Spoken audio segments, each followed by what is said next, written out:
गोष्टीचं नाव अक्कलकोटला न जाता मिळालेली कृपा. चला तर आपण ही गोष्ट ऐकूया. पुण्यात स्नेहा नावाची एक तरुणी राहत होती. घरात आर्थिक अडचणी, नोकरीत ताण आणि मनात सतत भीती. तिची आई नेहमी म्हणायची, एकदा स्वामी समर्थ यांच्या अक्कलकोटला जाऊन दर्शन घे. पण परिस्थिती अशी होती की अक्कलकोटला जाणं तिला शक्यच नव्हतं. मनात खंत होती, स्वामींची कृपा मिळवायला मी तिथे जायलाच हवं का? एक दिवस रात्री ती खूप निराश होऊन बसली होती. डोळ्यात अश्रू, मनात वेदना. तेवढ्यात तिने शांतपणे डोळे मिटले आणि मनोमन म्हणाली, श्री स्वामी समर्थ, तुम्हीच मार्ग दाखवा.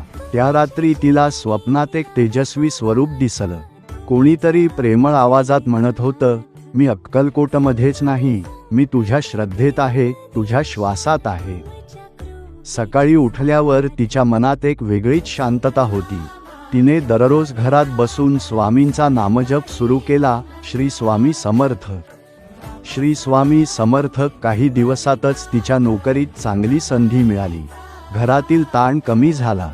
सगळ्यात महत्त्वाचं म्हणजे तिच्या मनातली भीती नाहीशी झाली.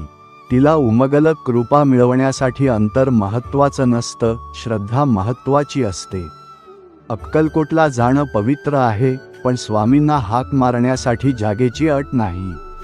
कारण स्वामी स्वतः म्हणतात, भिऊ नकोस, मी तुझ्या पाठीशी आहे.